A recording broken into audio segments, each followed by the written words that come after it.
So welcome. If everybody could take their seats, we're going to get started. So welcome to the afternoon panel of Questioning Aesthetics. The title of this panel is Art, Craft, Design, Cultural Artifacts. And there have been two questions posed to us. Is there any distinction between or among them? And what are the implications for museums and pedagogy? My name is Sarah Gans-Blythe. I'm the Deputy Director of Exhibitions, Education, and Programs here at the RISD Museum, and I can't think of a more fitting context to take these questions on.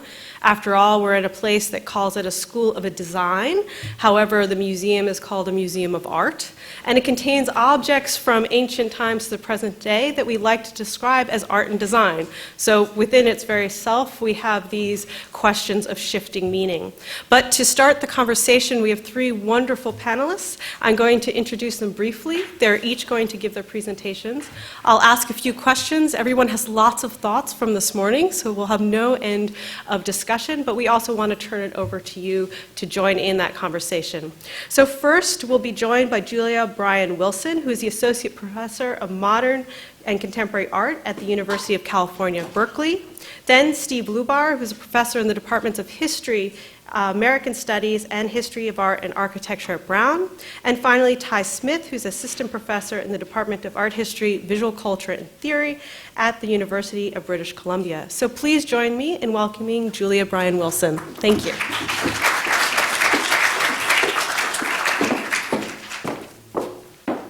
Thank you so much to Sarah and to Yuriko and Michael for the invitation. I was part of an earlier iteration of this conference at UC Berkeley that was really stimulating and productive, and this morning session echoes some of the incredible energy and momentum that I felt was already starting to gather there, so I'm really honored to be part of this.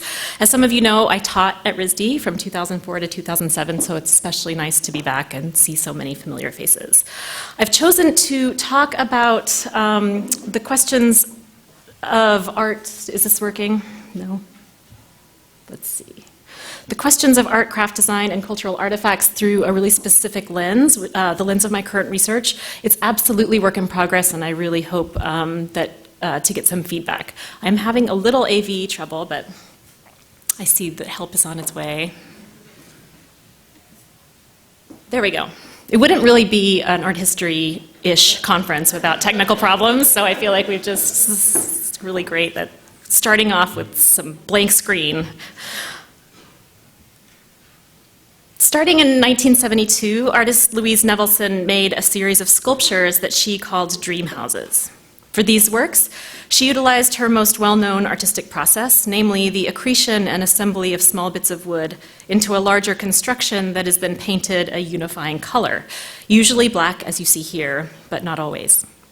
Tall and narrow with a series of small flaps and doors that can be opened and shut using cabinet hinges, the dream house structures are permeable in several ways, not only because of their variously accessible or closed entrances, but also because their walls are riven with perforations and openings, which make the entire enclosures shot through with passages of light to create densely visual geometric fields thick with protrusions and cavities.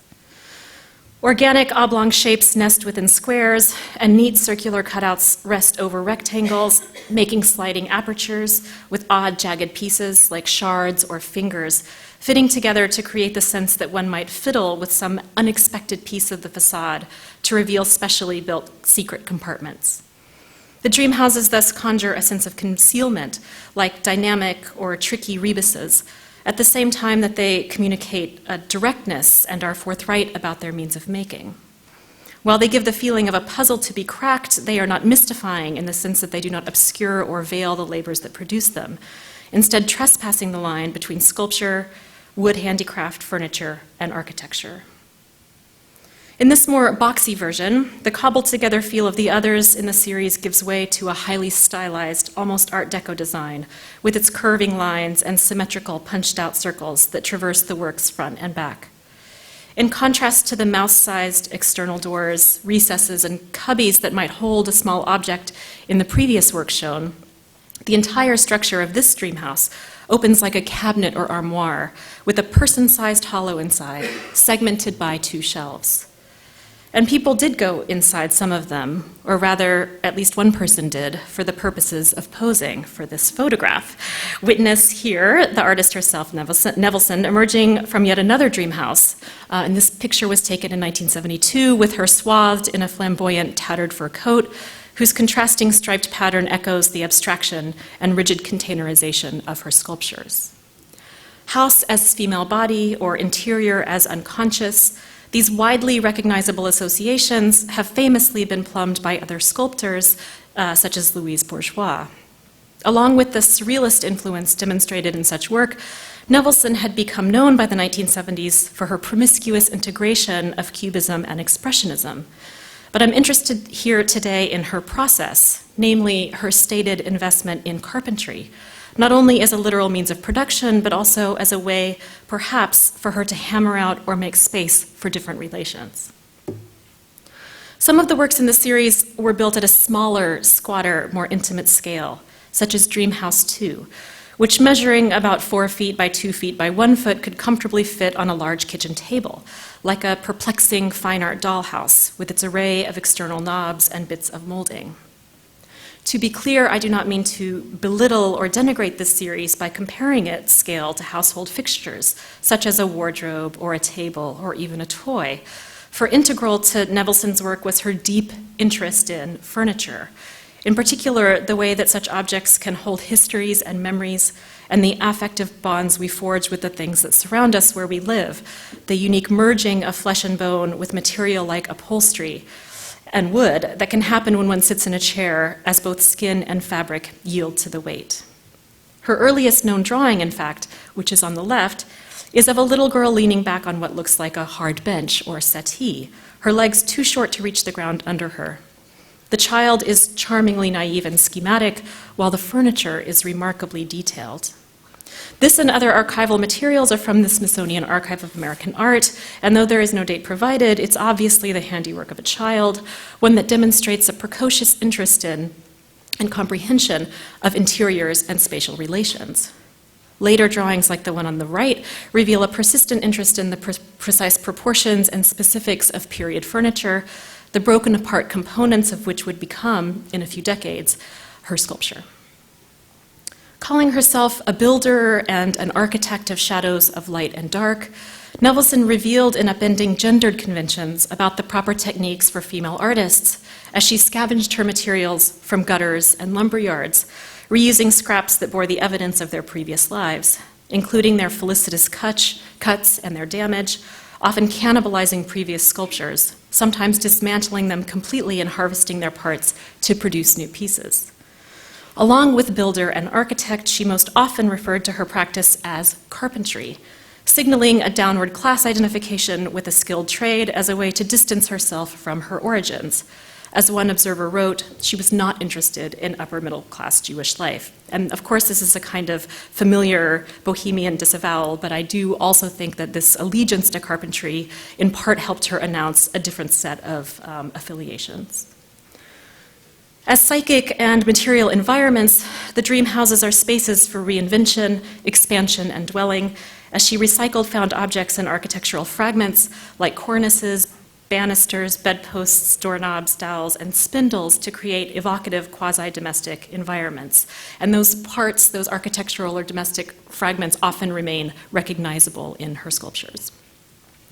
Nevelson's sculpture was based on a process of salvaging, gathering, and sorting, procedures that spilled over into her own home as her living space and her workspace blurred together in the 1960s, after she got rid of all of her possessions and lived totally surrounded by her art materials. There's a famous series of photographs in Life magazine that shows that even her bathtub is filled with wood, scraps of which she would make into, and she didn't have a couch. She got rid of everything that we associate sort of with a comfortable interior, and everything was devoted to the making of her art. So she renounced all matter not related to her sculpture in pursuit of some reconfigured relationship to things and ownership. In other words, Nevelson cohabitated with many of her sculptures, producing an ever-changing domestic landscape of her own creation, and an image from her 1967 Whitney exhibition shows that her design sense for the museum was no less teeming with material. What appear to be boxes and trays of junk, cast-offs, or garbage are made into art in part by her process of organizing these disparate pieces according to an overriding visual logic, units crucially brought forcefully together as a single optical field by her use of ever-present black spray paint. Indeed, Nevelson's embrace of blackness, in my view, is one of the most radical aspects of her work, and she's really been seen, I think, as a kind of ambassador for the color black. This is just one very paradigmatic example of a portrait of her rendered in two differing textures of black on a catalog cover. This blackness, I suggest, is not only significant at the level of form as a unifying pigment, but has other implications, as her monochromatic works are also ask charged questions about blackness not only as chromatic pigment, but also as a mutable, ever-shifting, and possibly political designation. In many interviews and writings over the course of her career, Nevelson stated her profound attachment to the color black. So this is a quote I'm about to read you. "When I fell in love with black, it contained all color. It wasn't the negation of color. It was an acceptance, because black encompasses all colors. Black is the most aristocratic color of all, the only aristocratic color. There is no color that will give you the feeling of totality, of peace, of greatness, of quietness, of excitement." I will only draw your attention to a few crucial phrases here. One is the idea of black not as a negation, but an affirmation or positive gathering together, a totality.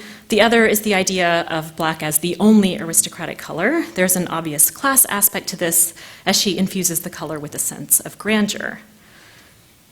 Nevelson's blackness, then, for her was a color of peace, greatness, quietness, and excitement, a pointed rejoinder to those who understood it as degenerate or lesser than. And I will say that this quote was importantly published in 1976 in the wake of a few decades of civil rights and radical African-American activism in the US. In the US context, in which blackness had been a shorthand for poverty, the underclass, and debility, the slogan, "Black is beautiful," or "Black is aristocratic," has an intense rhetorical force.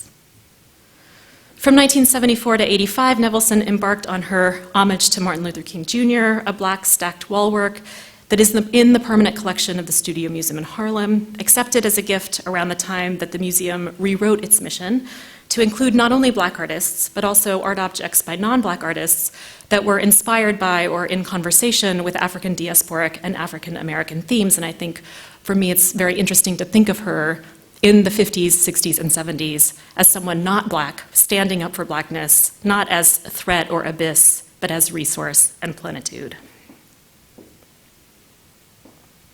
Dreamhouse 48 was recently conserved by the Perez Museum of Art in Miami, and this photo with a team of male art handlers in blue gloves, touching it gently as they start to maneuver it into a crate, helps us mentally measure its dimensions, while it also invokes the attentions, upkeeps, and maintenance that attend a work like this long after the death of the artist, who brings such an object into the world with similar tendings and assistance.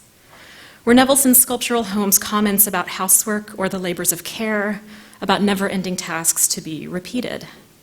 Maybe, but they also raise questions about the stability of the home as a locus of fragile privacy, here constantly invited to be violated by the viewer, as well as testing the boundaries of chores like sorting, fixing, mending, as they blossom into full-scale construction projects that move beyond gendered categories of the division of domestic labor. Though she did not have a direct relationship with activist feminism, and in fact once stated that she was not a feminist, but rather an artist who happened to be a woman, as her career matured, she became more and more recognized within the feminist art movement, cited as an inspiration for younger female artists, as a critical voice who constantly promoted non-typical techniques of art making, including carpentry, as valid avenues for women.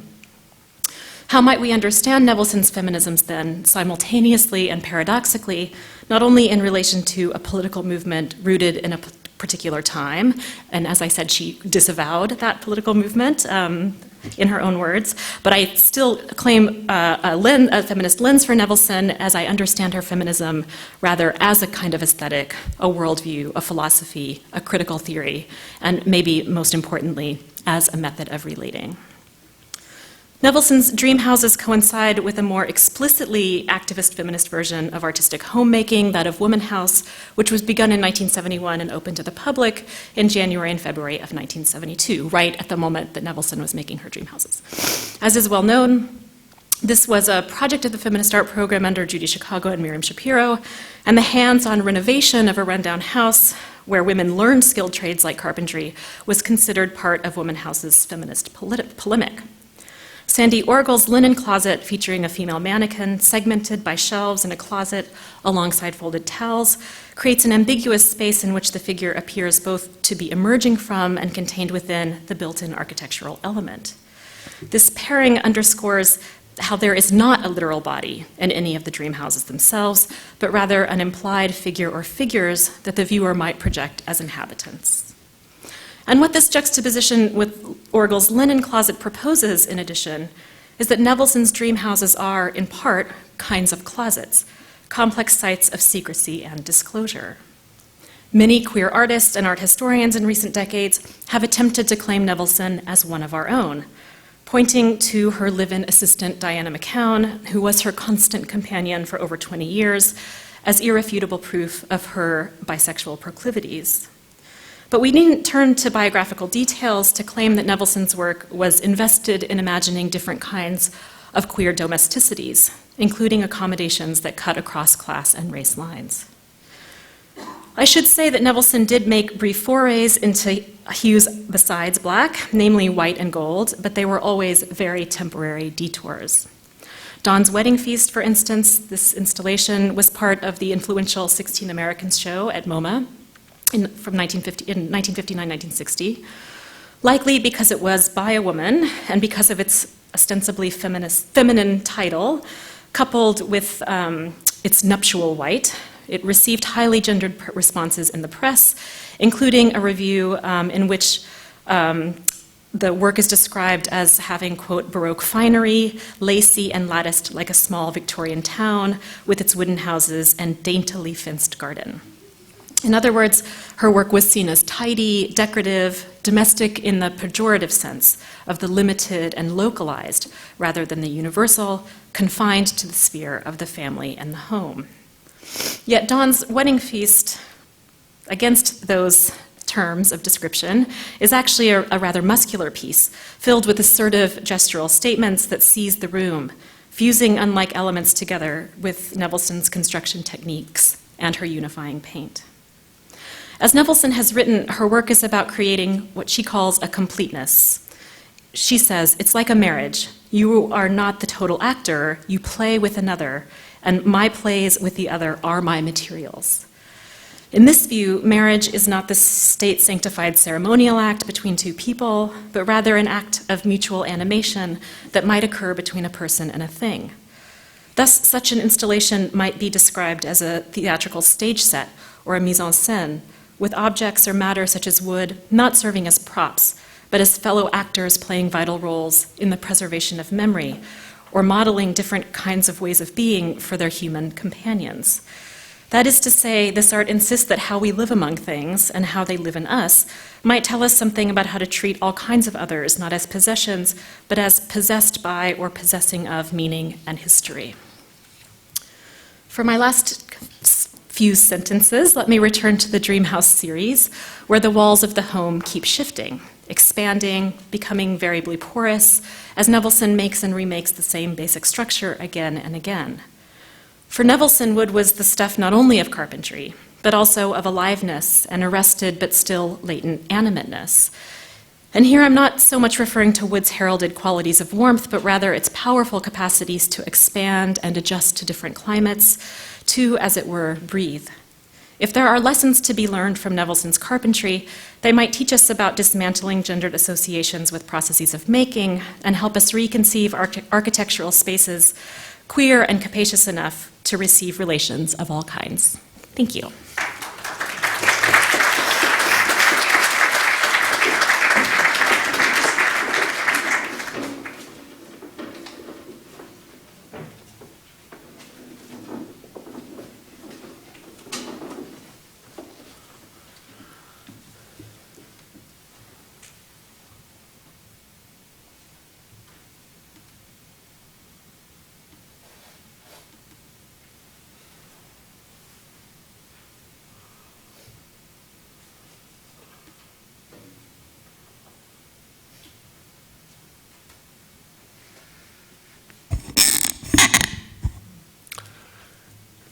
Hello, everybody, and thank you to the organizers for the invitation to join you. I'm going to be speaking today about design objects in museums, some of the ways in which we think about objects in museums that cross the lines between art, design, craft, and cultural objects.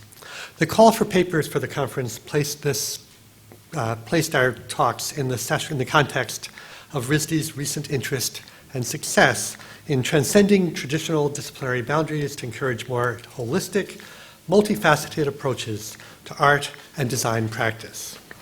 In my talk, I'd like to focus on disciplinary boundaries and how museums use artifacts, and offer some suggestions on how we might transcend those traditional boundaries for a more holistic, more multifaceted museum. The disciplines whose boundaries I'd like to consider are those mentioned in the title of this session: art, craft, design, and cultural artifacts.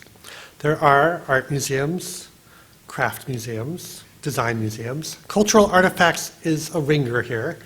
I think it perhaps is supposed to suggest anthropology museums. That's the discipline that claims culture. But I'd like to be more open-minded here and leave that as a way to include not only anthropology, but history museums and the range of museums that consider social life. Each of these types of museums addresses its collections differently, and each engages in defending its boundaries. They each have ways of thinking about what's included and what you should say about it. As we sort the artifacts of the world into categories, put them into museums based on those categories, we should think about what we've lost. Disciplines have a way of disciplining our thoughts, and understanding them, or questioning them, or interrogating them can offer us a way outside those boxes. Museums tend to fall back on their usual ways of telling stories with objects. I'd like to look at some crossover objects that fit uneasily within disciplines, and see if we can find some better ways to present not only those objects in exhibits, but maybe all objects. How might breaking down the barriers make for more interesting, useful, or provocative exhibitions? Thomas Tiermeyer recently suggested that there are three useful categories for considering the ways that museums use things: as works, as specimens, and as witnesses. Let me just describe each of those briefly. By works, what he means is works of art. The Mona Lisa is presented as a work. It's an original. Stephen Greenblatt's famous description, he would call this an object of wonder. Walter Benjamin would say it's an object with an aura.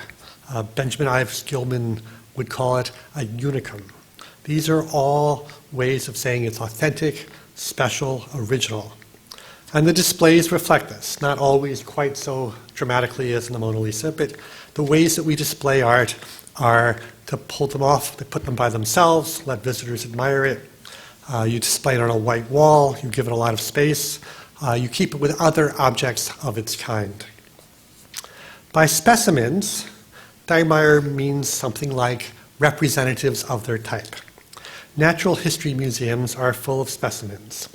In general, any example of a species is as good as any other. Cabinets of curiosities, by contrast, were full of special objects. Museums like this are full of typical ones, museums of natural history.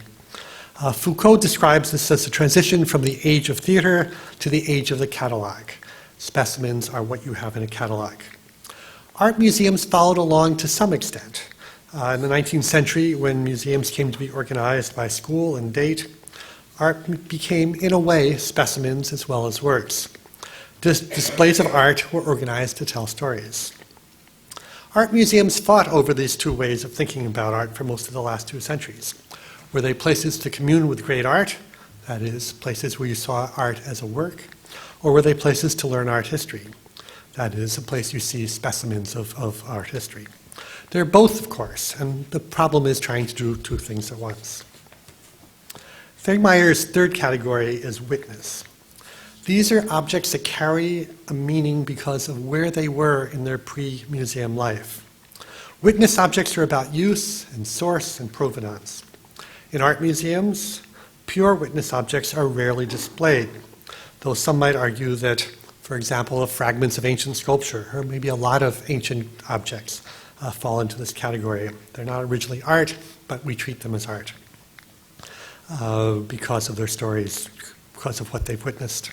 But many art objects do have a witness story to tell. In history museums, witness objects cover a wide range of witnessing, from daily stories of use, social history museums, to more dramatic stories of politics, like the Holocaust Museum. This category, I think, is similar to Greenblatt's resonance, but it widens it in a useful way. It's more inclusive. So each kind of museum balances these categories differently. Art museums want each work of art to be considered as a work, but they also want to present art history and consider art as specimens, as examples of the work of an artist or of a school. Natural history museums want to present specimens. They even call their objects by that name. In the early 20th century, there was this fad that natural history museums wanted to show off exceptional specimens, the largest elephant, whatever it was. That sort of pushes you more towards this idea of a work, more towards the idea of wonder. Anthropology museums do all three. They bounce between treating objects as specimens and acknowledging them as works of art, or putting them into context and calling them witnesses. That's why so many early leaders in the field mused about putting all their cases on wheels, finding this as a real trope in early writing about anthropology museums. History museums generally want to tell stories and make comparisons about change over time. And so they want the specimens to tell the story with, but they depend on witness objects to make the story seem true. The dual use of objects is especially interesting to museums focused on trauma, like Holocaust museums, where witness is so important. Museums have an easy time when they treat an object in one way or in their traditional way. It can be confusing when they try to break the rules or mix modes of presentation. The great example of this, which I don't have a slide of, is the elephant in the lobby of the Natural History Museum in Washington. It's desperately trying to be a specimen, a witness, and a work of art all at the same time. Design objects, and here let me get to the particular interest of the session. Design objects are particularly complicated because they're about use as well as about making. We want to treat them as art, as works, to give them that special regard, but we also need to think about them telling their own story of usefulness, that is, as witness objects. We don't like to think about them as specimens, because what distinguishes them from everyday objects is their design, their specialness. Considering these three categories of understanding helps us understand the challenge of displaying objects of design. So let me look at a few examples very quickly. So shaker tools were embraced by art museums in the 1930s because they somehow seemed modernist. They might be seen as works of art, but they're anonymous, simple. It's hard to treat them as you would a painting. Shakers would have thought about them as technology. And they fit nicely into an anthropology exhibit on sex or an American history exhibit. They really fall in between. Very different kind of object, but again, a design object that overlaps between art and use and craft. This is the Eames plywood splint. It's a medical technology at its most basic level, but taken out of that context and considering the place of the Eameses in modern designs, comes close to art.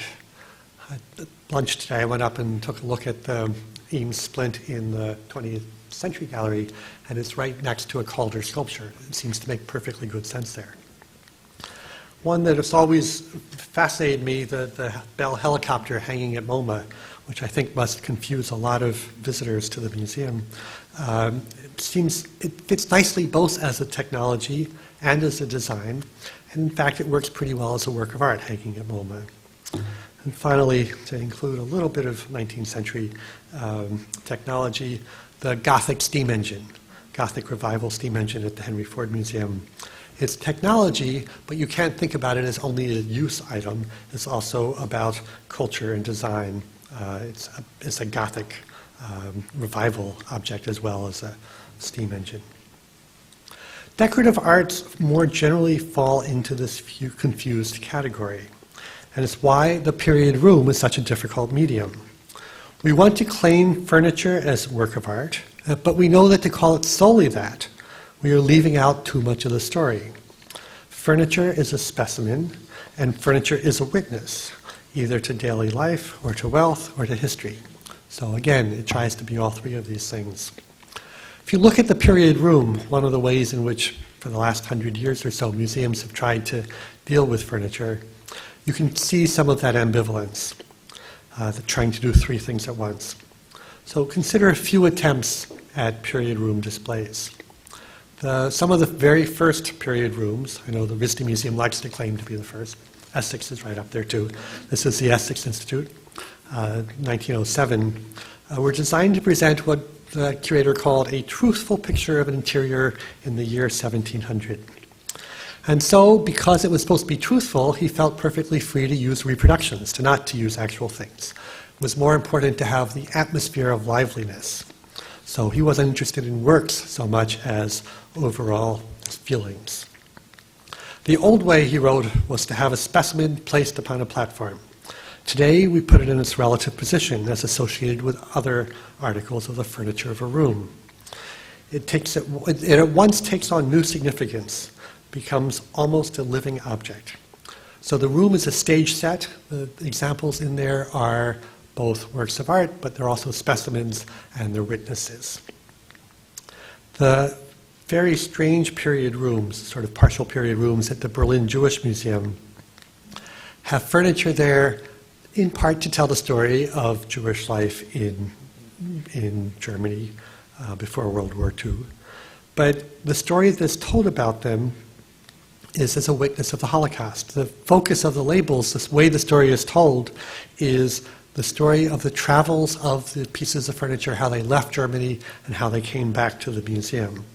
That's what's interesting. It's the story of their life, not as useful objects, but as objects of witness.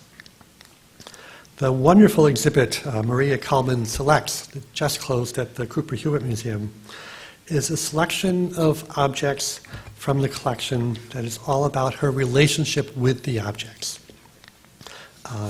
The text reads, "What is this room about? It's about falling in love with a group of objects.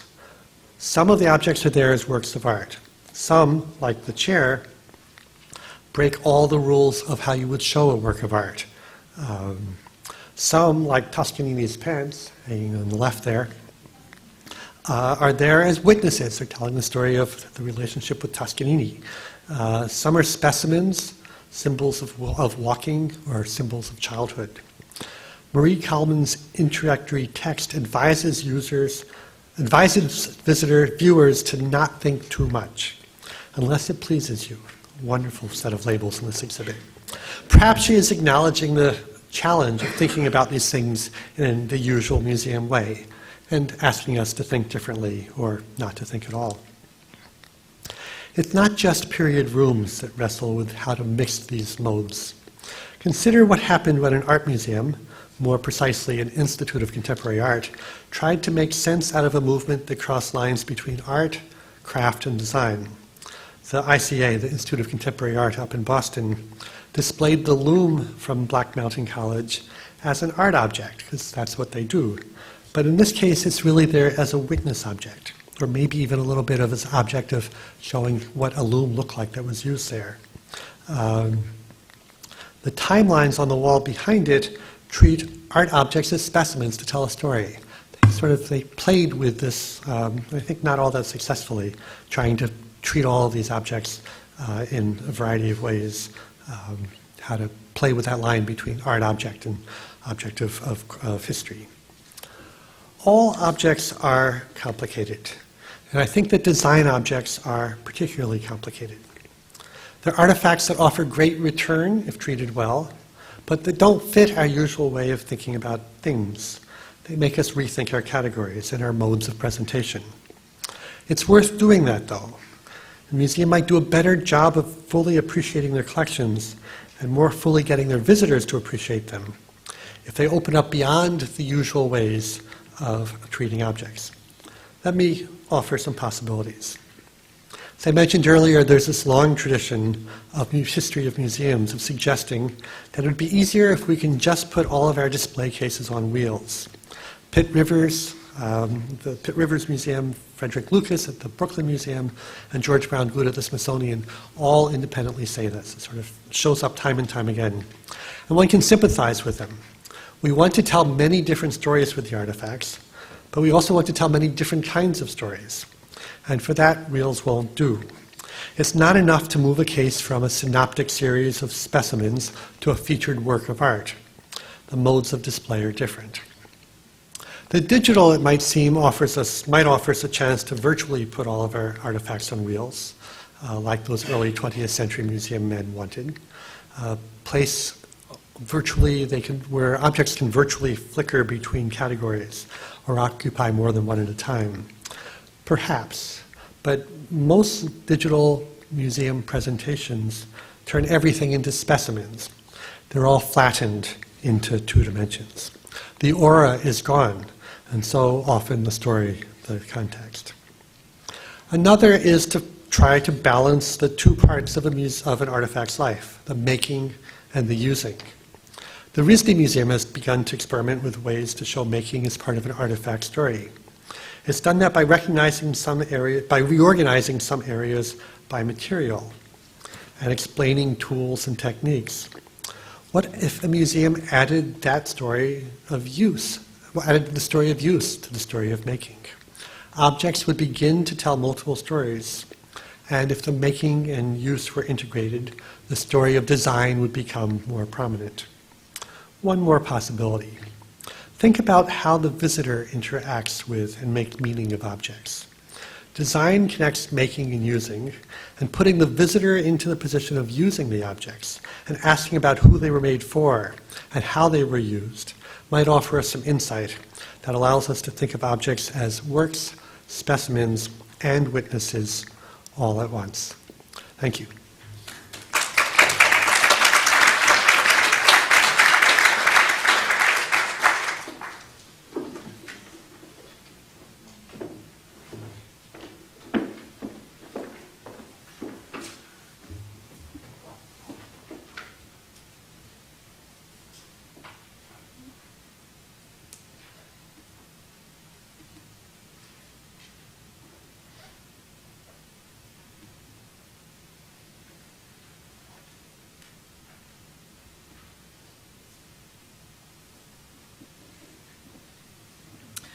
Oh, sorry. First of all, I want to thank the organizers, Yuriko and Michael especially. Thank you so much for inviting me. This is such a pleasure to be here and to get the opportunity to see these objects in the RISD Museum has been mind-blowing, and I'm very excited. But anyway, I'll get to my talk because I know I don't have much time. So what I'll be presenting today is essentially a sketch for ideas pertaining to my current book project. So again, not quite fully worked out. The book is tentatively called Frock Coats and Capital, the Fashion Economy Before and After Marx. Something I hope that might act as a provocation for conversation on this panel, which is, I suppose, what we're all expected to do. My aim is to frame the question of aesthetics, if I can say that I'm even able to address that topic, but if I'm able to, it's to frame the question of aesthetics within the world of dress and dressing.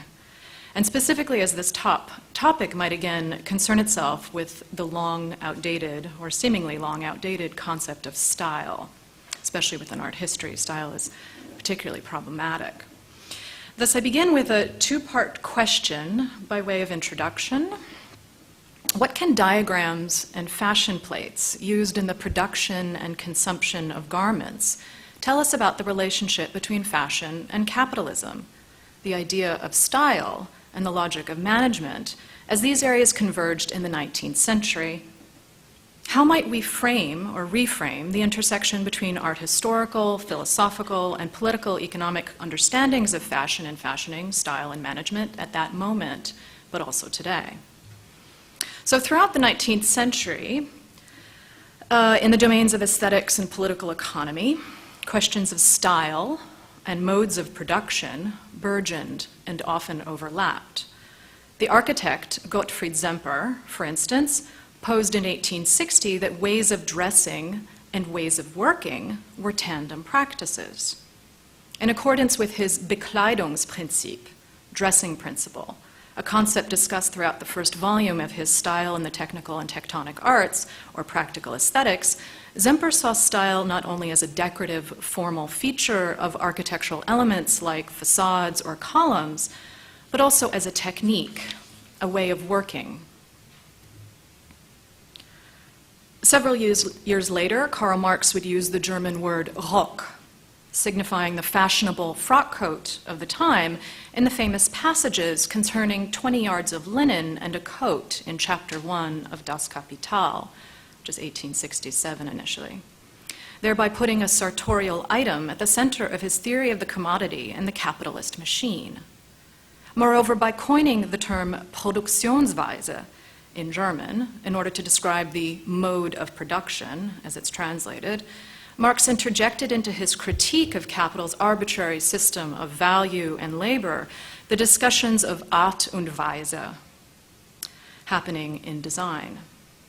Especially, perhaps, I would argue, as it pertained to the new logic of fashion flowing in magazines, department stores, and literature. In other words, Marx's mode of production spoke the same language of Semper's practical aesthetics, two works that found their origin, not coincidentally, in their experiences of London in the 1850s. They were both expatriated there after the Dresden uprisings. So first, to understand a bit about the relationship between management and style, or the management of style, we might benefit from a little bit of background, the material history of textile production. I'll just say a couple notes. Two intersecting developments took place in the 16th century. First, with the proliferation of print media, designs for woven, knitted, and embroidered cloth were recorded as codes and patterns on paper and distributed as books for the use of workshops. At the same time, textile production was submitted to an incipient form of management, in this case, a division between intellectual and manual labor, or planning and execution, that would later determine the spatial arrangement of factories. Thus, alongside print capitalism, cloth capitalism emerged. Beginning in the 18th century and rapidly progressing throughout the 19th century, a new development took place as a fashion economy developed in concert with consumer capitalism. The production of clothing in Europe and America came to be mediated through patterns and plates, schematic and pictorial representations.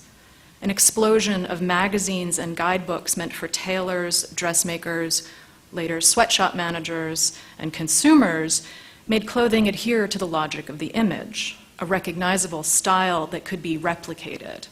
With the imaging of ready-made apparel on paper came the outlines of a new operative and economic mode, what I'm calling fashion capitalism. So diagrams and plates found on two-dimensional substrates form the image space through which this economy was figured, enacted, and consumed. At this point, all articles of clothing, from coats to skirts, acquired a somewhat paradoxical identity as an exchangeable type, a commodity, with a constantly variable yet individual style. Markets began to fluctuate according to seasons and moods.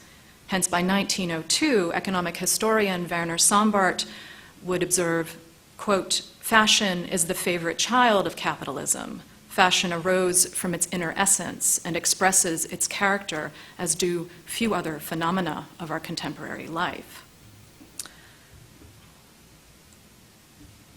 Now, Benedict Anderson, as many of you know, once coined the term print capitalism to talk about, among other things, the way the speed of communication made it possible for rapidly growing numbers of people to think about themselves and to relate themselves to others in profoundly new ways. Print commodities generated a new market in which the printing and distribution of texts intermingled with the rapid reformation of ideas and communities. Fashion capitalism's emergence relied on the physical and figurative matrix that print provided, but its specificity once again refashioned human relations, and they became, we might say, a bit more fickle. As clothing became absorbed into the fashion economy, diagrams and images organized and managed the production and marketing of new styles, but also new ways of thinking about class, work, society, life, sexuality, race, literature, art, etc. Fashion capitalism's mode of management generated new ways to manage the production of style. The repeatability and also the specificity of modes and fashions became a crucial feature of modern culture and thought, its arrangements and rhythms. The concept of style proliferated across the arts and economy. Note the words mode and style imply something that is at once spatial and temporal, a way of doing and managing things. Style is both a concept and a cultural technique, to borrow a term from German media theorist Bernhard Siegert. A cultural technique would define as a more or less complex actor network that comprises technological objects as well as the operative chains they are part of and that configure or constitute them. To style, then, is to cut lines and perform operations in keeping with those lines. A mode is a fashionable look and a specific way of fashioning or managing, making. Perhaps the specific convergence of the twin concepts of management and style is encapsulated in the strategy of dressage, first detailed by La Maîtrise, L'Homme-Machine, and discussed by Foucault in Discipline and Punish. Foucault notes how Maîtrise' text is, quote, both a materialist reduction of the soul and a general theory of dressage, at the center of which reigns the notion of docility, which joins the analyzable body to the manipulable body. A body is docile that may be subjected, used, transformed, and improved. Dressage, in the case of fashion capitalism, operates somewhat like this, but is also a bit different. Unlike the soldier, who begins to obey whatever he is ordered to do, his obedience is prompt and blind. The consumer, the sweatshop worker, and the sweatshop worker follow patterns or styles of lines with a bit more visual attenuation. They are perhaps more like the two athletes found in the classical equestrian sport of dressage, where the horse and the worker, the horse as the worker, and the rider, the branded model consumer, become one in sync. Both are trained together. Dress and dressage converge. Dressage in this way indicates the moment where management becomes self-management, where a mode of managing the production of clothes overlaps with the mode by which bankers donned frock coats and ladies wore corsets. With style as dressage, both in and outside of the factory, human bodies put on different sizes and shapes, new configurations of class, work, and imaginary selves. At the same time, style signals a migration from a material to an immaterial condition. This is why a pattern is adaptable. As art historian William Sauerländer writes, quote, stylus, we recall from our Latin dictionaries, meant originally simply the pen as the tool for writing. Soon, however, in fact, as early as with the rhetorical writings of Cicero, above all with the orator and De Oratore, the term stylus came to be used in a figurative sense, much as we speak in English of a fluent or an elegant pen. The ambiguous yet controlled formal system that constitutes the look or repeated flourish, say the style of a historical period or a building, implicitly carries the DNA of this or stylus within it as a virtual code. So style, as we understand it now, has no necessary material ground. Like a diagram, it may be flexibly transferred from one format or material to another. It migrates and adapts by definition. It is malleable, even as it gets something in line. Zemper, for instance, drafted the figure of clothing into his foundational treatise on architectural style. In several drawings made by the architect in preparation for his first volume on textile art, we might note how a certain curve or circle migrates from one form to the next. So the outline of the amphora occupies the same page as a draft for his drawing of the Gaelic knot of threads, which are also serpents. as though transposed or copied from one side to the other. An ear becomes the handle of a certain vase, and vice versa, while a dressed statue becomes a column. Again, the Bekleidungsprinzip. So this is the logic of style, as the thread or knot or line in the form of a diagram gets transferred from one represented thing to the next, one medium to another, say textiles into architecture, into ceramic, etc. All materials are rendered equivalent. We might say then that the line is promiscuous, a Bekleidungsprinzip that wanders from medium to medium. That's not quite central to the production of material commodities per se. Style as dressage is nevertheless important to the arrangement and flow of capital. It is the necessary precondition, perhaps, at once regulatory and adaptable, a frame and a flexible sieve. Again, the style or mode of production called capital. Fashion capitalism's patterns and plates get us in line, but only provisionally, hence we adapt every season. We shift with its moods. Again, fashion capitalism describes the historical matrix in which the management, production, and marketing of garments was, at a material level, increasingly mediated by patterns and plates. But it was also a far-reaching attitude or cultural episteme marked by an explosion of thought in the arts. To fully grasp fashion capitalism, therefore, it is necessary for a moment to examine how, beginning in the mid-1800s, discussions of clothing and fashion proliferated across Europe and America. Within and against the contours of this historical network, a number of texts were written in which clothing became the subject of philosophical musing and economic critique. From Hegel to Marx, the practices of draping, dressing, cloaking, and changing served theoretical purposes. Clothing thereby became a figure of thought, that is, a plastic come rhetorical device. Now, a certain trilogy of texts from this milieu, Thomas Carlyle's Sartor Resartus, Gottfried Semper's Der Stil, and the first chapter of Karl Marx's Das Kapital, notably built a set of complex arguments around this quotidian figure, disclosing a link between clothing and the purse, or the logic of economic exchange. Carlyle and Marx, for instance, took note of the seemingly magical means through which linen turned into clothing, clothing into commodities, commodities into money, and money into social rank. For Semper, meanwhile, clothing as a cultural technique, what he called the Bekleidungsprinzip, helped him articulate the slippery logic of style within architecture. These authors use the metaphor of clothing to explore the comparably unstable terrains of philosophy, architecture, and capital. So clothing in these three texts functioned as a rather provisional figure. It was used to mark the shift from one register, something that is worn to keep warm, to another, a linguistic metaphor or symbol of value, what Marx would call the Wertform. As a placeholder, the value form. As a placeholder, clothing was understood to initiate the movement from materiality to ideas, technique to style, specific to abstract labor, use value to exchange value. Clothing signaled the movement of things into other things. Hence the commodity, and specifically the coat in Marx's text, was the Träger von Wert, is the phrase he uses, which means the wearer of value or the bearer of value.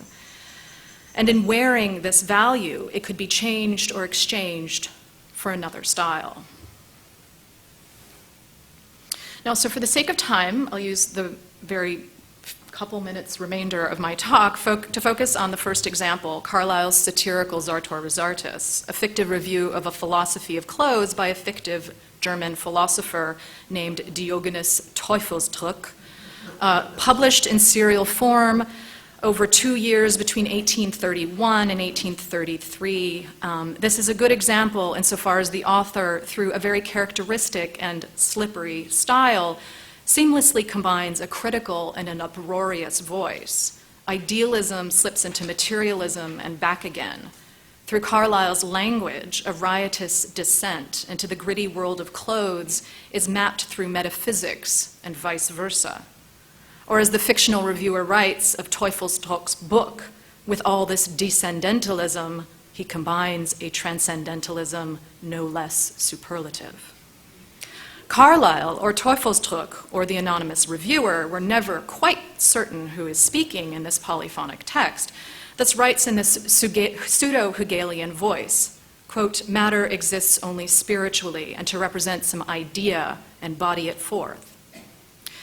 But also, continuing, the author concedes that, quote, man's earthly interests are all hooked and buttoned together and held up by clothes. Recounting Teufelsdruck's argument, Carlyle, as reviewer, lists his principles. First, that man is a spirit and bound by invisible bonds to all men. Secondly, that he wears clothes, which are the visible emblem of this fact. Indeed, from the king's mantle downwards, clothes are emblematic not only of want, but of a manifold, cunning victory over want. So what is delineated as clothes throughout Zartor Resartus, we might say, is a provisional figure driven by a mutable logic. The language twists and turns, and so we are never quite sure where the voices stand on the matter of clothes. The metaphor of clothes might shift from spirit to stuff in a matter of a sentence. Are clothes armatures that prop up our place in society, the material real, or are they props of the aesthetic imagination? Are they the despicable base products that humanity relies on yet forgets as it performs mundane tasks? Or do they body forth Hegel's aesthetic spirit? Or are clothes, quote, unspeakably significant? The reviewer at one point writes, perhaps not once in a lifetime does it occur to your ordinary biped of any country or generation, be he gold-mantled prince or russet-jerkined peasant, that his vestments and his self are not one and indivisible, that he is naked, without vestments, till he buy or steal such, and by forethought sew and button them. So clothing, quote, as, quote, despicable we think of it, Carlyle suggests, is essential to humans as social beings. Before speaking, before entering into some form of social intercourse, we dress, we get in line. Clothing is the naturalized, idealized armature of the social real. It is the cultural technique through which the human animal exists qua human. Quite simply, he writes, as an omnivorous biped that wears breeches. The satirist thus maps out a paradoxical world in which a pseudo-Hegelian aesthetic philosophy slips between different stylistic modes. So to conclude then, I'd like to end with one final provocation, rather inspired by the slippery logic of this satirical treatise. How might a reading of dress and fashion help to reframe the aesthetics of contemporary life? That is, as sophisticated systems of branding and style, which are often bound up with one another, arguably mediate all aspects of contemporary life, from the consumption of goods to social media relations to the practices of artists and celebrities alike. I'm wagering that the emergence of fashion capitalism in the 19th century can help us to understand the creative economy of the last 30 years. Thank you.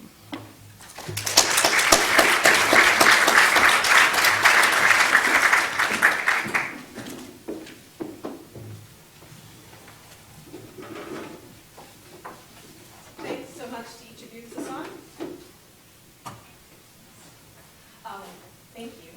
And I thought I'd start us off with one question and then we'll open up to the audience. And I think what I'm going to try to do is link your very different papers and topics to some of the broader questions of this symposium, and that is about the transdisciplinary and about aesthetics. And one thing that struck me, being an art historian like two of you, and a historian as well at the table, this morning was this question of an aesthetic experience. And I thought for a moment we might reflect on what people like John Dewey or Gadamer often suggest, is that what is more important is the aesthetic experience rather than defining some kind of concept of art.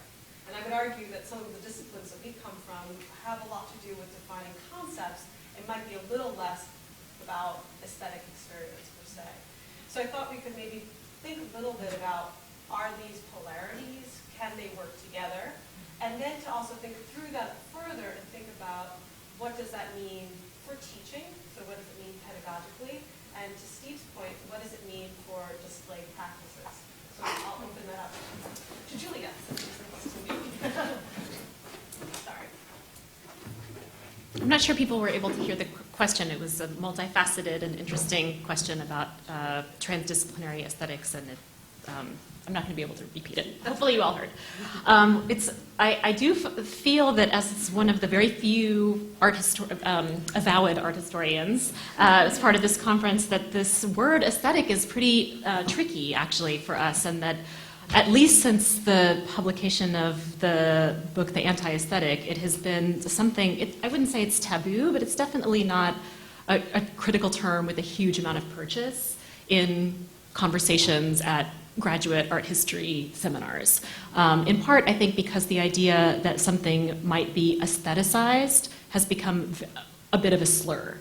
The idea that especially a political experience or a critical experience, that it once it slides into the realm of the aesthetic, that something has been lost there. And that's not me talking, that's kind of the consensus in the graduate art history seminar, I suppose, in the last, 30, 40 years. And I think part of that is perhaps the result of more of a focus on questions of production, so studio questions, questions of making, questions of process, the question of how something comes into being as a privileged site of interrogation, perhaps over the question of the individual viewer's experience of that object. And of course there are reception studies, and of course people are really interested in how objects circulate, but I'm speaking in such broad strokes here, but I would say that the question of aesthetics within contemporary art history has been a little bit repressed. So it's super interesting for me to be part of this conversation and to hear it surfaced, and also to hear the role of the imagination be so exalted, which I think is important and wonderful and kind of bracing. So I'm speaking to your question a little bit about pedagogy and how, in some ways I do think part of my challenge as a professor of art history is to get graduate students especially, because I do feel like I'm training the next generation, how to get them to not feel that talking about the experience of confronting an object, how that has its own value, that's also the making of the meaning, and that those experiences are so variable, and of course they are very contingent, and it's all of these things, but that we shouldn't just rule them out of bounds. There's one answer. It's such an interesting question, because it seems like the more you're trained in this field, the less you're supposed to actually have those, real, authentic reactions, because they're always filtering it through the art history, whatever it might be, filtering it through the theory. And so what came to my mind with your question about aesthetic experience is to wander through a big universal art museum, say the Met, and think about what's there that's not art but is sort of shown as art. And the place that comes to mind first is the Egyptian displays at the Met, which are packed full of things that were never thought about as art, don't look like art, whether it's Egyptian toys or Egyptian utensils, and to try to think how it is that those things clearly, because of the way that they're displayed, because of what they show, they give us an aesthetic response, and that they become aestheticized in some way. I think you might be able to do the same thing with costume in some ways. That line between what is fashion and what is art could be an interesting thing to play with in the costume question. So I guess the other thing I think about is the way in which to watch visitors to museums wander through the collections, wander through the exhibits, and see what appeals to them. So I'm sort of pushing it away from myself to other people, but to see what they get an aesthetic response from and how that changes. And that I think would be an interesting way to start in that question. I was just thinking we should distribute. Yeah, we don't have to move it. Gosh, there's so much one can say, and actually I was really inspired by your talks and had lots of questions. So I hope that I'll have an opportunity to ask on that regard. Maybe I'll start then, first of all, with this, is that just following up something that Julia said, that the question of aesthetics in art history is like deeply embedded historically and like often a question of connoisseurship, and the discipline or the field of art history has worked really hard over many generations even to kind of combat that that facile appreciation logic, which is mostly based in the logic of consumption. Of course, then much to the detriment of any thinking about actually how things are made, indeed, because you think of it as a consumable object that is disparate from me, that I experience, that has no kind of sense of the nuances and multiple layers that go into the practice of making, of which there are many, many different kinds and often many steps involved along the way. So that's been something that I've been interested in looking at precisely because of this attempt to kind of move away from that idea of thinking of this object as a formal object, right? As something that's delineated and is static and has no kind of neither a pre-life nor an afterlife. Anyway, so those are some observations I have about aesthetic experience, though I think that's different than what Dewey is talking about. And I think that the question of aesthetics that is being discussed at this conference obviously reopens up that term, because we're not thinking about aesthetic experience only from the consumer's vantage, that is like the art museum visitor or appreciator or buyer of artifacts, but also the experience had by the people who are on the ground, so to speak, in the process of making. And that, of course, then goes into pedagogy, and I'm being a Bauhaus scholar initially in my world is all about how aesthetic experience could be re-navigated, remapped, rethought through the experimental process, that it could be opened up, and new thoughts, new ideas would come out of that.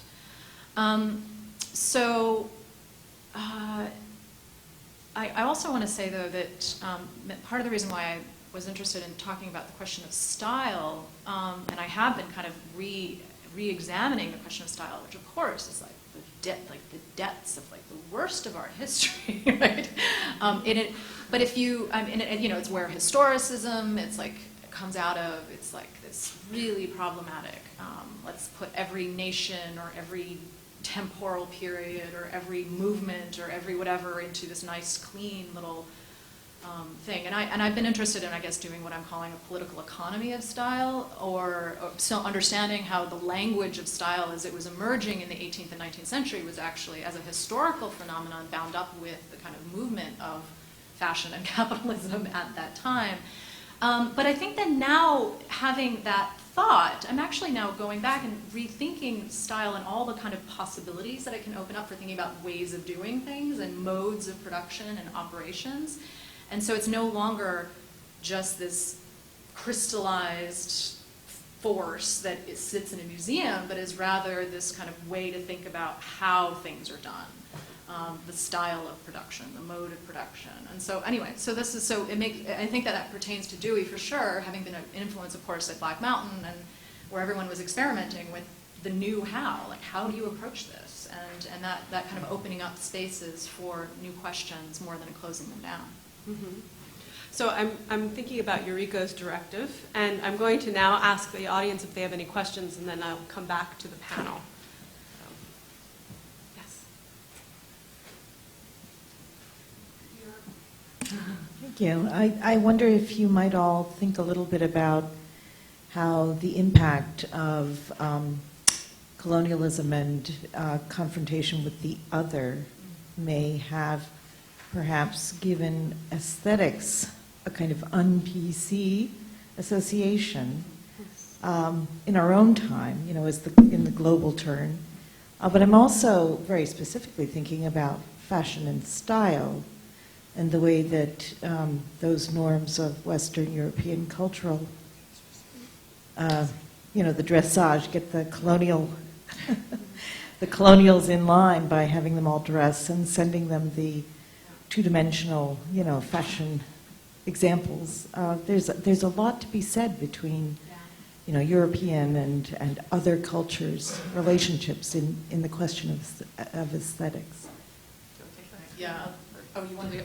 Well, can I turn the question a little? I don't want to. I'm going to answer it actually not from the word of aesthetics, but that the entire title of this panel is really fraught with those questions. I think because the lines between what is art, what is craft, what is a cultural artifact, I think are so much related to colonial encounters and have been so structured by racialized knowledges. So I just want to mark that. No, that's actually kind of in line with one thing that I'd say, which was actually a response to Stephen's, the categories, I can't remember who made up these categories. Who was it? Tierman. Okay, I'm not familiar with that. But anyway, so thinking about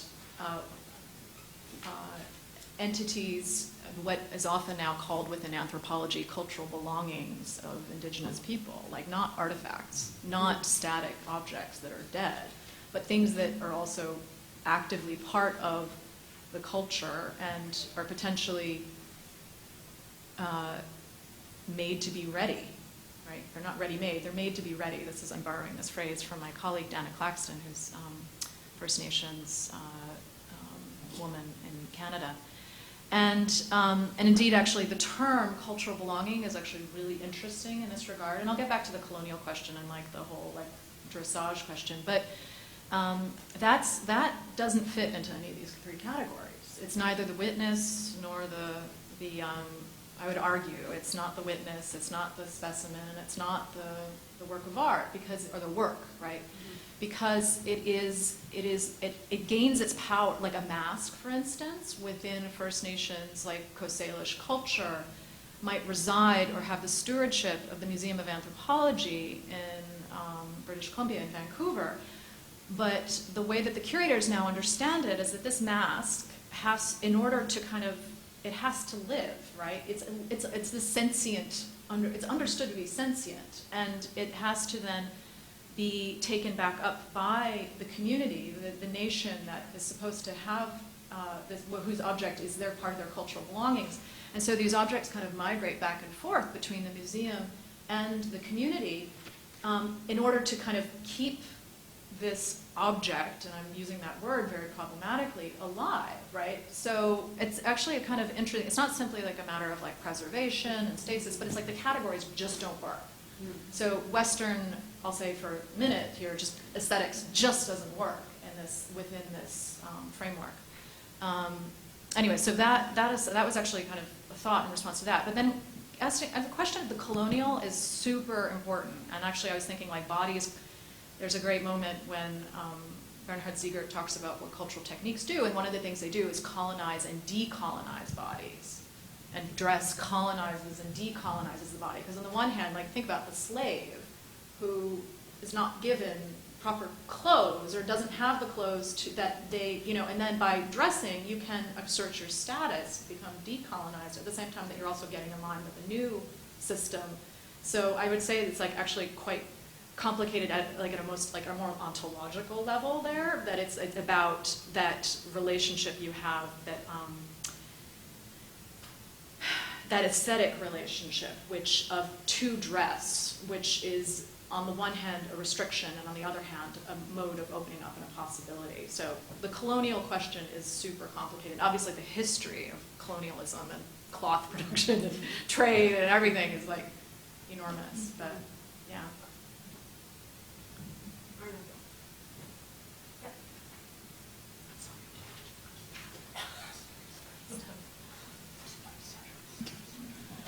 I want to turn the discussion back to Sarah's opening question, because I think to rehabilitate the idea of aesthetics is very important. All three speakers have insightful things to say, but all three were speaking about objects. And aesthetics, as Dewey made us realize, is about experience.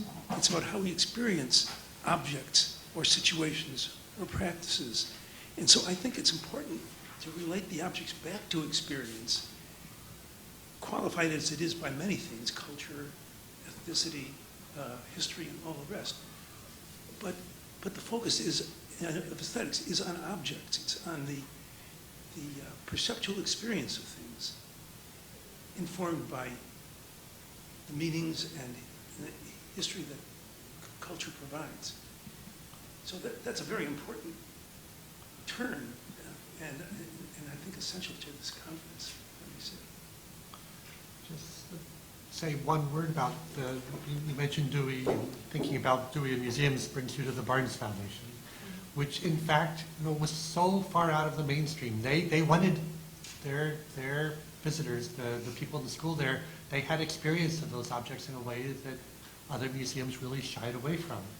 And it's sort of an interesting counterexample to the way the rest of the world thought about objects, about art. They turned it into objects rather than experience. It's sort of interesting in the last decade or so, as museums, I guess, have rediscovered Dewey. So much of the educational work at museums now is about experience again and not about objects. So it's come back into fashion in the museum world, I think, in a way that draws on and builds upon some of that sense of experience rather than object. May I just add that Barnes, who introduced Dewey to art, might say, wrote a book called The Art in Painting, not the art of painting. And the focus was on painting as experience rather than as object. Mm-hmm. And that's a critical turn, and I'm glad to know that there's a return to that, more that kind of thinking. Well, in so much contemporary art as well, which has de-emphasized the object and is much more about the creation, let's say, of a social situation. I think the word experience has really been problematized also, and a lot of critics especially have been thinking about, well, it's not about having an aesthetic experience, it's about having a difficult experience, or you're being challenged in a way that isn't necessarily about the field of the visual, I guess, or the field of the sensory. You're meant to feel uncomfortable, you're meant to feel enraged, you're meant to feel provocation that isn't, I think, I think that the category of the aesthetic gets at some of that, but not all of that, in some of the new practices of socially engaged art.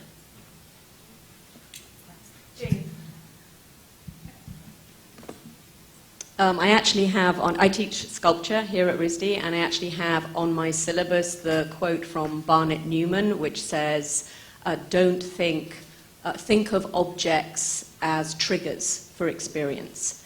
And I think a lot of the conversation that I'm very happy seems to be very live and back in the studio environment is around ideas of affect and affect theory. And I think partly it's, the difficulty that we have with it is it's very difficult to put into language. We're talking about things that are on the sort of register of asignification. And so when you try to, in a critique, talk about what the thing is doing as opposed to what it means, we're all like, it's really hard. But I think there is certainly with students that I've encountered, I think partly their interest in performance, which has been reignited in recent times, is to do with this desire to sort of activate this kind of, the sort of zone of encounter between what they are producing and the experience of the viewer. And I think affect might be an interesting way to sort of begin to also be able to talk about experience, but the experience that is sort of emanating from the object as opposed to maybe the body in a performative way. Mm-hmm. Sorry, that wasn't a question. That was a great, I'm just going to say that was a great comment. Thank you. Thank you. Yes. Well, I can just speak to that. And it kind of goes back to the previous question, so I'm sorry I'm going to kind of collapse you two, even though I don't think that they are the same. But in fact, actually, I would agree with you that one of the problems in much of our history is it's too focused on objects. And of course, that's why I'm interested in processes of making and stuff, and so how things actually come into being. And that itself is a kind of aesthetic experience, maybe not for the consumer, but for the worker, right? But I think that one has to, I guess I would push the question back on you, which is, well, how can you, the idea of experience as a kind of abstract experience, doesn't it always require objects? I mean, don't we live in a world of things, right? We live in a world that are changing us, impressing upon us, doing things to us, making us effectively, perhaps mobilizing us to experience and act in new and different ways. So being able to kind of think about the specificity of the way certain objects change you is, I think, really one of the key things that art historians are able to do that often other people can't do, because they just don't pay enough attention to the specificity of that object experience. And rather than thinking like a writ large experience, because yes, all experience, we experience, like that's what we do, right, that if we're sentient beings. But I guess, and then I also have like a problem of the experience and experience economy being this like, you know, ultimately Marxist whatever, like experience economy is the new hit thing, right? And so, well, okay, great, so we're gonna think about experience, but experience is like, can be capitalized too. I mean, I think Marx at one point said, oh, well, you know, there's useful things that can't be valued, like air. And I'm like, well, that's done, right? Experience is also capitalized. So, I mean, we're gonna, I don't know, there's some ways in which a lot of this stuff can be, I think that from my perspective, I have to kind of be attentive to thinking about, and probably because art history is also so close to art market, that we are always very attentive about this kind of very problematic relationship between market and object history. Anyway, so that was kind of in response to that, maybe not so much in response to affect, I apologize. Other questions? It's hard to resist asking questions when you're walking around with a microphone. So I'm going to stop resisting. I actually like, Steve, your discussion of work, specimen, and witness, and thinking about the Black Mountain College show, which I thought was great. I think you're right, the loom, the piano, and then the third thing, non-thing there, was the stage for performances, right? I mean, I think they were intended to use that, your three terms, as specimens, right?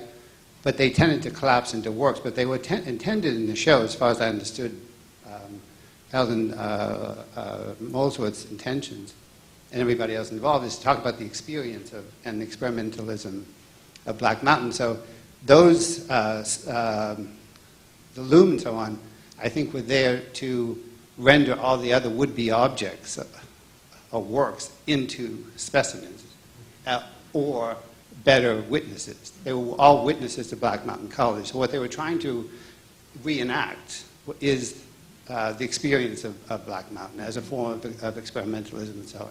So, I mean, when you talk about those categories being all used together, I take it's the slippage from one to another, right? So they may have intended that they be used as witnesses, the loom in particular, but people were walking around it as if it were an object, right? But when the performances were going on at the same time, it was hard not to say, wait a minute, this is not an object, this is not a work, this is supposed to be you were there when, right? The impossible. Do you know, when I was there, I did not see them actually using the loom. Do you know if they did? Was there somebody there weaving? I never saw anybody using it, but I was told there were times when there was a demonstration, but I never saw it myself. Is it inevitable? That's a question for you, just building on Michael's important question, which is, does the venue really severely limit the slippage between those categories? I mean, do you feel that just the title of the space is really pretty prescriptive? Well, it's so interesting to look at, say, Native American objects in an art museum and an anthropology museum. And that playing with that, what categories they fit in, or religious objects in all of these places. Going back to your question about Native American, your comment. Religious objects fill a very odd place in museums. They, at some level, are still alive, but at the other hand, they are now turned into something else. And anthropology museums will treat them very differently than art museums do. So, yeah, what I'm interested in is always the slippages between those, and how, in say, in the case of the ICA, how they had a certain style of treating objects that didn't quite work there, or with craft objects in a museum, there's always this sort of a little bit, the sense that they're struggling to make sense out of it. And that's what I find interesting. And a related comment, not so much a question, is that it seems that, Julie, your talk was really dealing with, if we stay with these categories, a witness, right? Not less an object. You said as a method of relating. So you, going beyond what Nevelson said about her work itself, Right.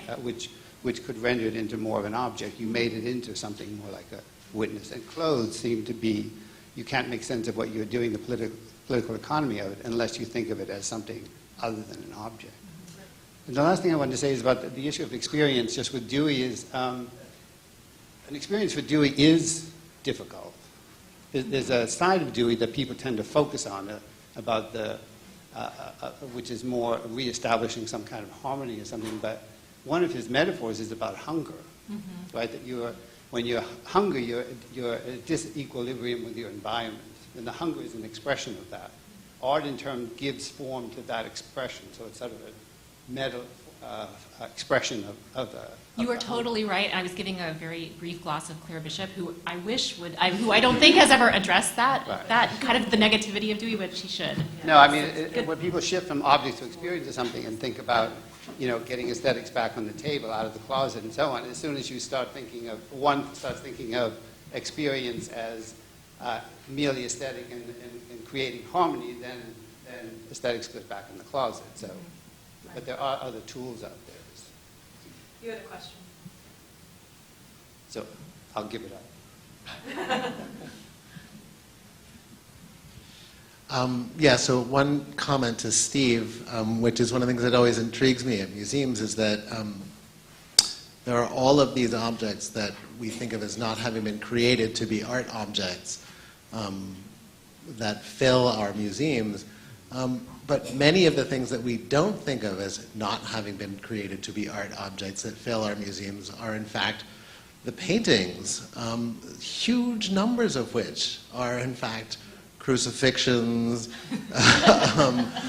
Madonnas and Childs, and all of this, and that, in fact, the stuff that is the most quintessential art object of all from the Western perspective, the painting, in many, many cases was not intended to be an art object either, right?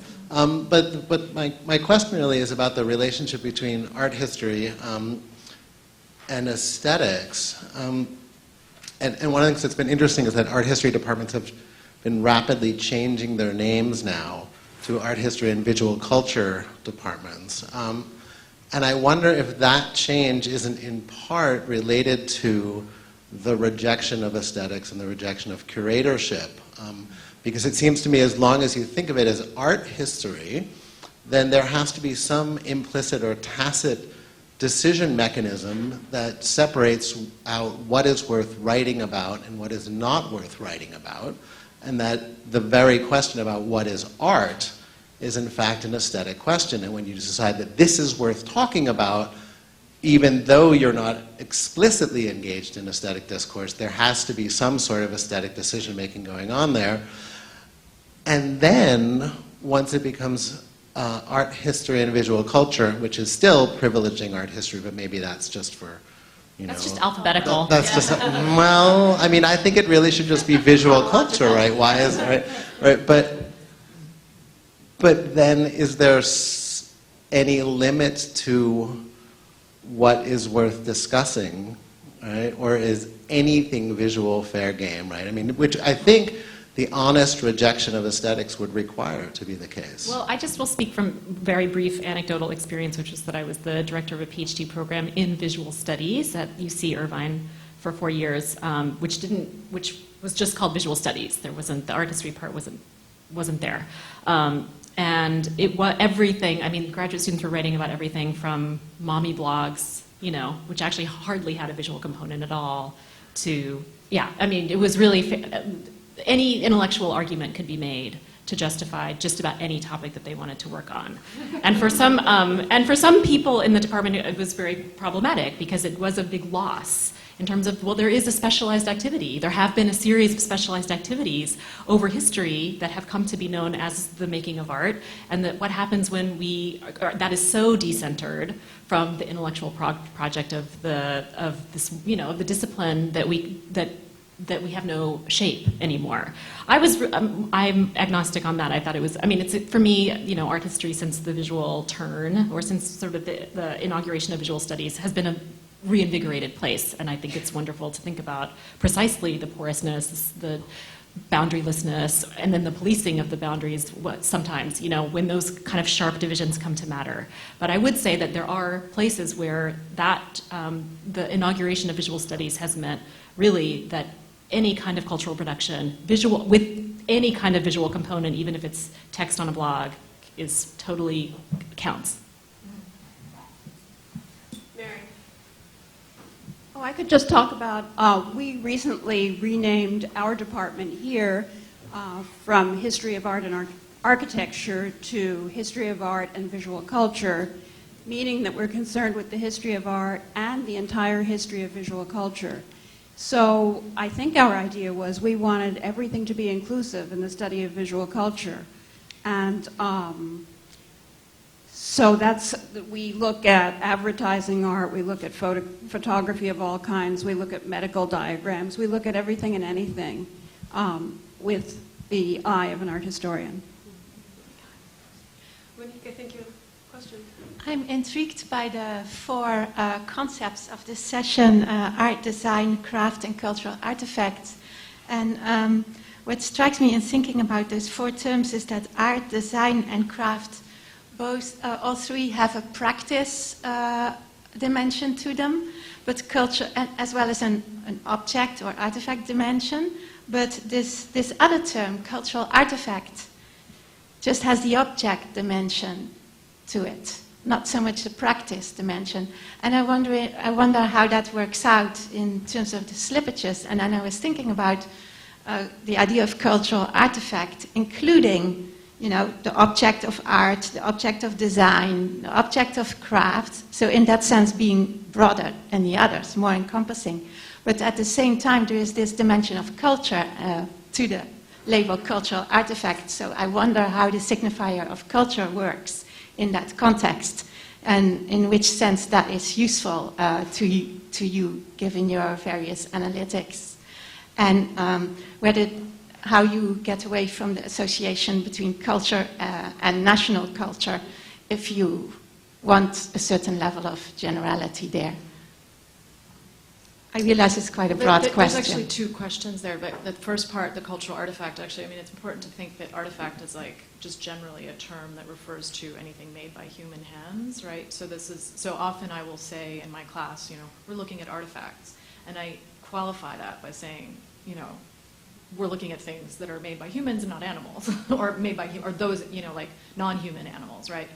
And the emphasis for me is on that fact that it's made. So I would actually suggest that cultural artifact, but then something that maybe is not just made by one human, but is made by a whole kind of cultural network, a whole kind of community or group, potentially. So that's how I would open up culture. There's culture, of course, within cultural studies was already from the get-go problematized. The point would be that it would not, in like the 50s, not Hall, Raymond Williams, we're not talking about culture as the best that's thought and said. We're talking about just the things that people do in interaction, human interaction with one another, but the sort of questions and things that are generated. So I personally, having gone to a visual and cultural studies program and I started out in art history as an undergrad, got my full of October formalism, and went on to visual and cultural studies because I flew as far away as I could for a moment. Of course, now I've gone back a little bit. But I think that one thing to kind of, where I think culture and the term visual culture can be useful is that we're not thinking about a single monographic maker. And the default within art history is often to go back to a single author, a single maker. And this is why craft and design have been at the outskirts, because yes, the fashion designer, but as Allison pointed out earlier, there's a whole kind of community of people, like in a film, right? You've got a quote-unquote auteur, but really the film is made by multiple actors. And I think cultural artifact, maybe like material culture is like another term that people use, is useful because it's acknowledging the fact that we're not only ever in the realm of like one dude in front of a painting, right? So, and so for me that's obviously especially useful because I'm not interested in monographic. I mean, once in a while, I just wrote something on Duchamp, but you know, I mean, like but for the most part, right, you know, like we have to, I think it's really important that art history move away from that because that is not useful. It's it can really be problematic. Though, of course, as we just saw, a beautiful thing on Louise Nevelson, who hasn't been written about, and there's the value in the monograph because it allows you to talk about someone whose work is really interesting, but hasn't kind of had any recognition. So obviously, you can do both, though, right? I've never let myself write a monograph before, so it feels like a treat to my own scholarly self. So we only have a few minutes left. I don't know if I think there's another question. Okay, first I wanted to say that machines make artifacts.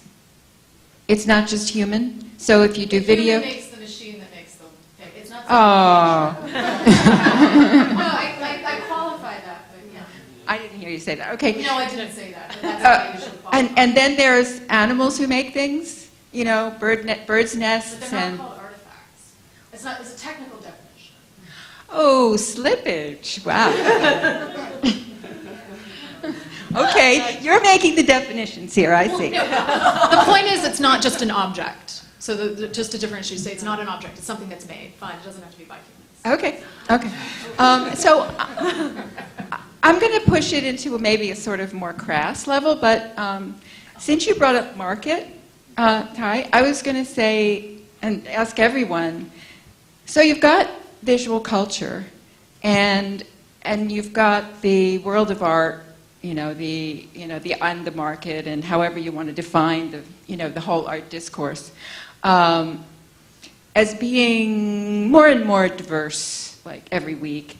And at the same time, we still have this hierarchy of gatekeepers, despite the fact that there are a lot of DIY things going on.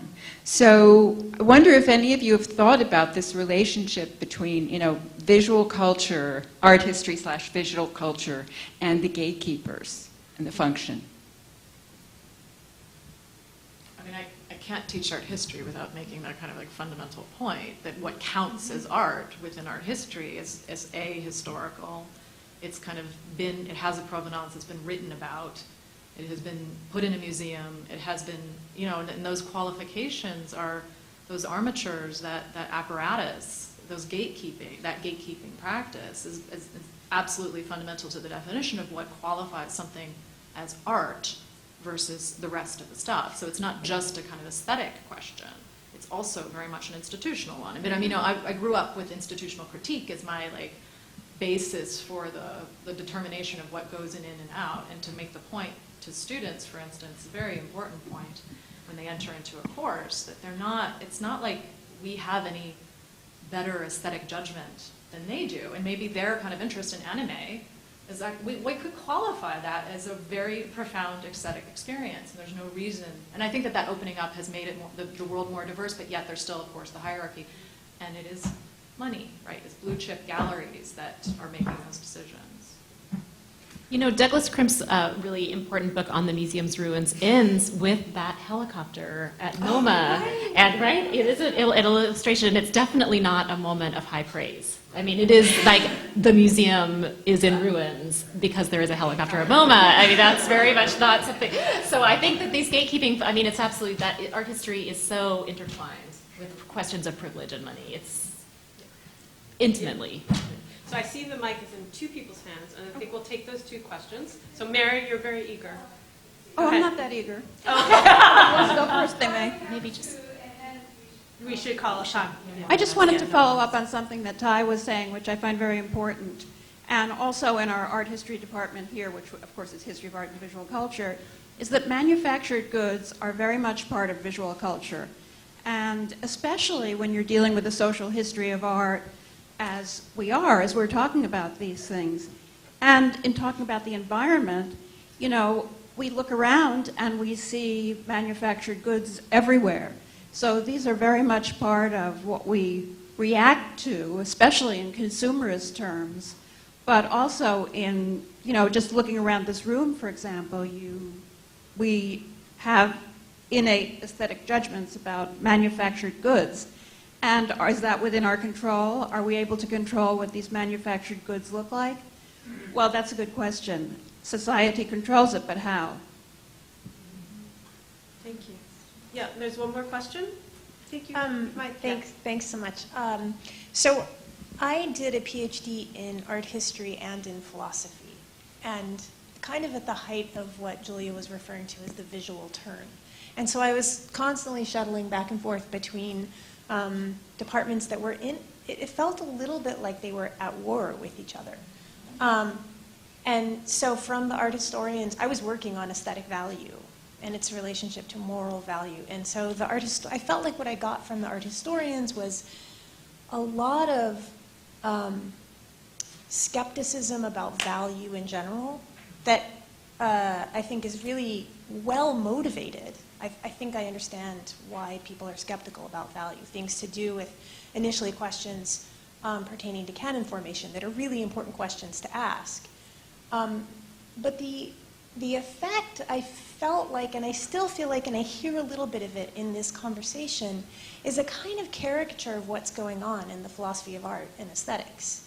As if, I mean, so I guess I'm just kind of I want to put in a plug for my field and for how complex, thought about value and about what constitutes an object of experience, like how complex that is from Plato all the way to the present. And I feel like, you get this kind of aesthetics just thinks about the static object or something, and I think like, no, it's never been like that actually. And value has always been thought of in this really complex way, not just like thumbs up or thumbs down or something. And I just want to, I want to, I mean, there's certainly problems going the other way, and I feel like, there's a lot to criticize about the field of aesthetics and the kinds of things that we haven't taken account of yet. But I just wanted, and I take it it's the point of this conference in a way to get us talking to each other, and so I'm just trying to kind of push back from the other side a little bit there. I think we all were appreciating how we're having, how the conversation,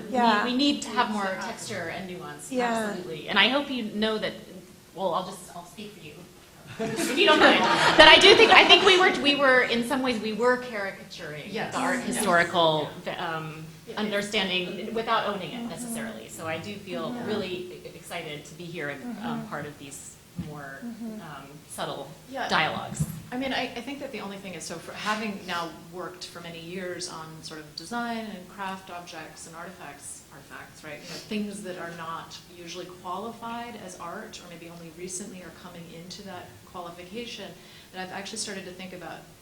In fact, actually, I was always thinking about aesthetic questions. I was thinking about the tactility of cloth and how we don't have a vocabulary, in the same way affect, we don't have a vocabulary for describing the very nuanced specificity of that experience. And so I've written about weavers who were very obsessed with that topic, like that, the specificity of that aesthetic experience. So and it's not to say that so we've been caricaturing art histories kind of very, maybe now long overdue, dismissiveness of aesthetic experience. I guess I just was, the only thing I pushed back was well, of course we're dealing with, like we don't interact, like I'm holding a table, I'm holding cloth, I'm holding something, so I'm experiencing something. I'm looking at a sunset, I'm still experiencing something, right? So I was just And that, I wanted to say that when we were, this is the last thing I'll say, I apologize. When y'all were talking about objects, I was thinking the way that a philosopher uses object of experience doesn't have to be a static, reified thing. It's just toward which the experience is directed, which could be a process, could be temporally extended, could have very fluid boundaries and such. It's, it's always, again, through time has always And the object flows right back. Yeah. Right. So we're talking. I think the object emanates its own, has its own. One more. Very quick comment. Okay. Just to disrupt the easy flow of things, there's the whole movement that Yuriko and many others are involved with called the aesthetics of everyday life, in which there's no special object, but anything, any, not only object, but experience, situation, phenomenon can be experienced aesthetically. So that breaks out of the object framework entirely. Mm-hmm. Great. I feel so excited to have heard the word breeches on our panel. For me, and frock coats. Yes. So thanks to each of you, and thank you also to the audience.